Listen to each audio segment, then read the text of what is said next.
प्यारे विद्यार्थियों, आज के वीडियो में जो तकनीक आपको बताई गई, यदि एक विद्यार्थी इन तकनीक के बिंदुओं को अपनी नोटबुक में नोट कर लेता है और यदि अपने जीवन में उसको उतार लेता है, तो मैं निश्चित ये कह सकता हूँ कि आने वाले कुछ माह में ही वो अपनी असफलता को सफलता में बदल सकता है। एक बार आप ऐसा करके तो देखिए, ये तकनीक आपके जीवन को बदलने वाली निश्चित रूप से साबित होगी। नमस्कार विद्यार्थियों, ऐसा क्या कारण है कि हजारों और लाखों विद्यार्थी प्रतियोगी परीक्षा में सम्मिलित होते हैं, लेकिन कामयाबी यानी कि सफलता बहुत कम लोगों को मिलती है।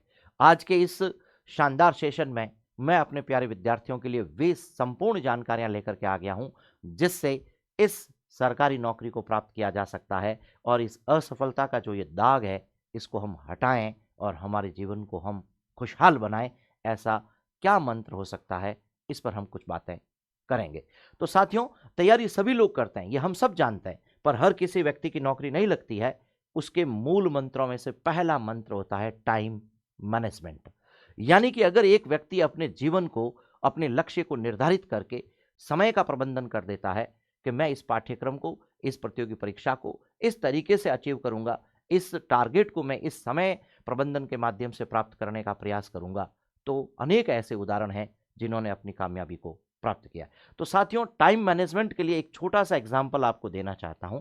मान लीजिए कि एक व्यक्ति 12th क्लास का है और यदि वह 12वीं कक्षा का विद्यार्थी 3 विषयों को, जो हमारे ऐच्छिक विषय होते हैं, जिनकी वह तैयारी करता है, सरल से कठिन की तरफ बढ़ सकते हैं।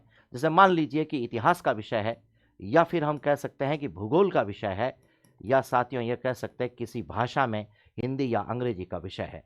हर एक विद्यार्थी 6 घंटे से 8 घंटे तक स्कूल में अध्ययन करता है, लेकिन कुछ विद्यार्थी ऐसे होते हैं कि घर आकर के अपने इस टाइम मैनेजमेंट का सही उपयोग करते हैं साथियों, और 90 और 95 प्लस अंक ले आते हैं। और कुछ लोग होते हैं जिनके 65% अंक लाना भी उनके लिए आसान नहीं रह जाता है। क्या खास बात है? ऐसा ऐसा क्या बिंदु है कि ऐसा कौन सा मंत्र है जो इन लोगों के लिए अधिक अंक आ जाते हैं? वे हमारे जैसे ही लोग होते हैं, ये कोई असामान्य लोग नहीं होते हैं, पर एक रीजन होता है। क्या रीजन होता है? यदि एक विद्यार्थी घर आकर के 6 घंटे का अध्ययन करता है साथियों, या 3 घंटे का भी अध्ययन करता है, तो वह तीनों विषयों को समान रूप से टाइम देता है। यानी कि वह 1-1 घंटे का समय, 2-2 घंटे का समय इन सभी विषयों को देता है।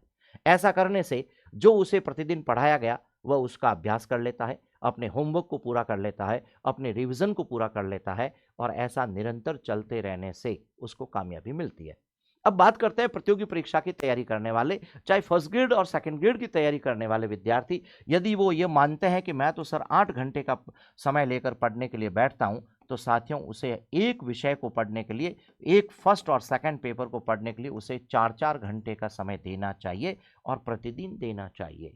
यदि वह इस तरीके से अपने टाइम मैनेजमेंट को ठीक तरीके से बांट लेता है, तो मेरा दावा है कि वह अपनी कम समय में अधिकतम अंक अर्जित करके अपनी सफलता को सुनिश्चित कर सकता है। साथियों, तो समय प्रबंधन का जीवन में सबसे बड़ा महत्व होता है, यह हमको ध्यान रखना चाहिए। टाइम मैनेजमेंट के बिना कभी किसी काम को पूरा नहीं किया जा सकता है, यह हम सबको मालूम होना चाहिए।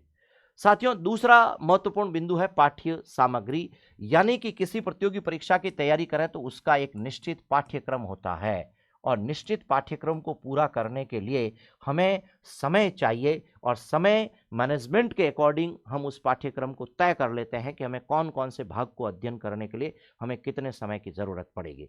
यदि मैं ये मान लेता हूं कि मैं मान लीजिए 4th ग्रेड की तैयारी करता हूं, या मैं फर्स्ट ग्रेड की भी तैयारी करता हूं, तो साथियों मुझे दिए गए पाठ्यक्रम से इतर नहीं जाना चाहिए, और इस पाठ्यक्रम को पूरा करने के लिए हमें वास्तविक, ध्यान रखें इस बात को, हमें वास्तविक, प्रामाणिक और सही जानकारी वाली पुस्तकें ही पढ़नी चाहिए, और उसके उनको ध्यान में रख करके ही हमें अध्ययन करना चाहिए। तो कुल मिलाकर के यदि असफलता को सफलता की तरफ मोड़ना है, तो इस काम की तरफ आपका सबसे ज्यादा ध्यान होना चाहिए। प्रबंधन के बाद में, समय मैनेजमेंट के बाद में आप वही चीजें पढ़ेंगे जो कम समय में आपको अधिक अंक दिलवाए, यानी कि जिन्हें 1 से 2 बार अध्ययन करने से ही आपकी जो है तैयारी अच्छे से साबित हो सके। तो आप लोगों को क्या पढ़ना है, तो कितना पढ़ना है, इन 2 बातों पर हम ध्यान अगर दें, तो मुझे लगता है कि हम जल्दी ही जो है सफल भी हो सकते हैं। तो साथियों कुल मिला के पाठ्यक्रम में वही सामग्री पढ़ेंगे जो हमें पाठ्यक्रम में पूछी गई है, दी गई है, और इससे इतर हम बाहर नहीं जाएंगे। अब साथियों मैंने अगर मान लीजिए अपना पाठ्यक्रम पढ़ भी लिया है, मैंने अपना पाठ्यक्रम पूरा कर लिया है, तैयारी भी मैंने ठीक अच्छे से कर ली है, लेकिन इसकी जांच कैसे करें, जांच करने के तरीके क्या हो सकते हैं, विद्यार्थियों के दिमाग में रहता है कि अभ्यास करने का कोई बेहतरीन तरीका क्या है। तो साथियों मैं तो कहूँगा सबसे पहले टॉपिक का टेस्ट दें, इसके बाद में इकाई का टेस्ट दें, इकाई के साथ में 2 या 3 इकाइयों का एक साथ अब आप अभ्यास करके टेस्ट दें, और साथ में हम पूरे कोर्स के आधार पर संपूर्ण पाठ्यक्रम के टेस्ट दे करके हम अपनी जो तैयारी है उस तैयारी की जांच कर सकते हैं। ऐसा करने से 2 बिंदु हमारे सामने आते हैं, 2 बातें हमारी पकड़ में आती है। क्या खास बातें हैं उसको ध्यान दीजिए। हमारी कमजोरी क्या है सामने आएगी, और हमारी जो कहना चाहिए मजबूती क्या है वह मजबूती भी सामने आएगी, कि यानी मैं किस विषय को अच्छा कर रहा हूं, किस में मेरे अंक अच्छे आ रहे हैं। ऐसा अच्छा कोई बिंदु होता है टॉपिक तो मेरा आत्मविश्वास बढ़ता है। और साथियों यदि मैं किसी विषय में कमजोर हूं तो मुझे एक नई दिशा मिलती है कि मुझे इस पाठ्यक्रम के इस अंश को समय रहते ठीक कर देना चाहिए। यानी कि 100% पाठ्यक्रम पढ़ेंगे, 100% कोर्स को कंप्लीट करेंगे, और हर भाग में से हम अधिकतम अंक लाने का प्रयास करेंगे। लेकिन ये सब पता हमें कब चलेगा, जब हम अभ्यास के माध्यम से अपना स्वयं का मूल्यांकन करेंगे, और ये मूल्यांकन इकाई के साथ जो है टॉपिक के साथ निरंतर चलता रहना चाहिए। एक वीडियो में मैंने आपको बताया था कि अभिक्रमित अनुदेशन विधि पर आधारित पुस्तकें सबसे अच्छी होती है। अभिक्रमित अनुदेशन विधि के आधार पर अगर आपने कोई टेस्ट अटेंड किया है, आपने कोई बिंदु पढ़ा है, तो वो सबसे अच्छा होता है। ये ध्यान रखिएगा, आज की नवीन शिक्षण विधियों को प्रयोग में लेना चाहिए। और एक बात है साथियों, निरंतरता। असफल होने वाले विद्यार्थियों के जीवन की सबसे बड़ी कमजोरी है ये कंटिन्यूटी का नहीं होना।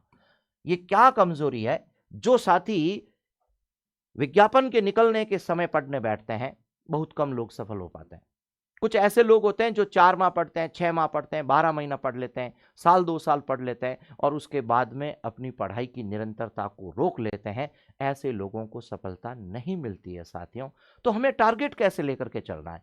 मुझे ये तय कर देना है कि यदि मैं सब इंस्पेक्टर बनना चाहता हूं तो विज्ञापन के आने से पहले ही पढ़ने बैठ जाऊंगा, और कब तक पढ़ता रहूंगा? जब तक कि मुझे जो है निश्चित रूप से सफलता नहीं मिलती है। तो कब सफलता मिल सकती है? जब मैं 6 माह का टारगेट नहीं लूंगा साथियों, जब मैं 3 से 5 वर्ष का समय लेकर के पढ़ता रहूंगा, तब कहीं जाकर के मुझे सफलता मिलेगी। तो कुल मिलाकर के यूं कहा जा सकता है कि मैं 4-6 महीने पढ़ करके 4-6 महीने के लिए किसी और काम में नहीं लगूंगा, 2-4 महीने के लिए फिर से मैं किसी और काम में नहीं लगूंगा और फिर पढ़ने बैठूंगा। मैं ऐसा काम नहीं करूंगा। मेरा समय प्रबंधन का जो मैंने एक तरीका इस्तेमाल किया है, 8 घंटे, 6 घंटे, 10 घंटे या 12 घंटे, उस नियम का पालन मैं 1 वर्ष, 2 वर्ष, 3 वर्ष तब तक रखूंगा जब तक कि मुझे कामयाबी नहीं मिलती है, और उससे संबंधित पाठ्य पुस्तकों को पढ़ूंगा। तो इसके लिए एक शब्द बनता है साथियों, वह होती है कंटिन्यूटी। और कंटिन्यूटी को जो तोड़ देता है, निश्चित रूप से उसको कभी भी सफलता नहीं मिलती है। साथियों यदि इन 4 बातों की तरफ कोई विद्यार्थी ध्यान देता है, क्या 4 बातें हैं?